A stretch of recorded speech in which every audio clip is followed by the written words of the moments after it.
À peine élu, le nouveau président somalien réchappe à un attentat revendiqué par les Chebab. Moins de 48 heures après l'élection de Hassan Sheikh Mahmoud, son hôtel est la cible mercredi d'un attentat suicide, un présage sans doute à ce qui attend le nouveau président.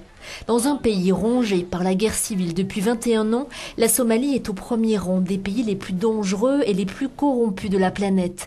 De tristes records et peu de signes d'espoir en vue. En 91, l'ancienne colonie britannique et italienne sombre dans le chaos. Le climat de mécontentement qui règne alors envers le régime du dictateur Siad Barre mène à son effondrement. La guerre civile éclate entre les seigneurs de guerre dont la seule motivation est l'appât du gain illicite et le pillage.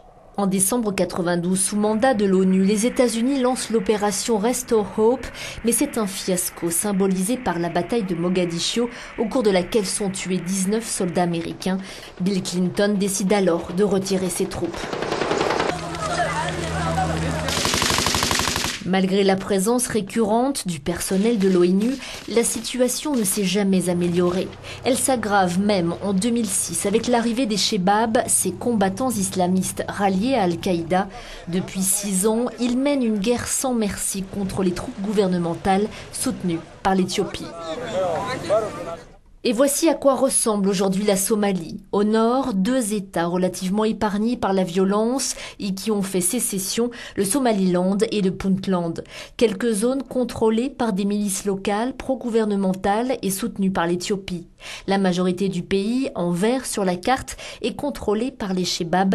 Mogadiscio et 2 petites zones à l'ouest, c'est tout ce qui reste sous contrôle du gouvernement et de l'Union africaine. Avec cette élection, le ton n'a pas changé. Les Chebab voient déjà en le nouveau président un traître à la solde de l'Occident. Si l'autorité du président est limitée sur le terrain, les combattants islamistes ont toutefois perdu ces derniers mois plusieurs bastions face aux avancées de l'AMISOM, la force de maintien de la paix de l'Union africaine.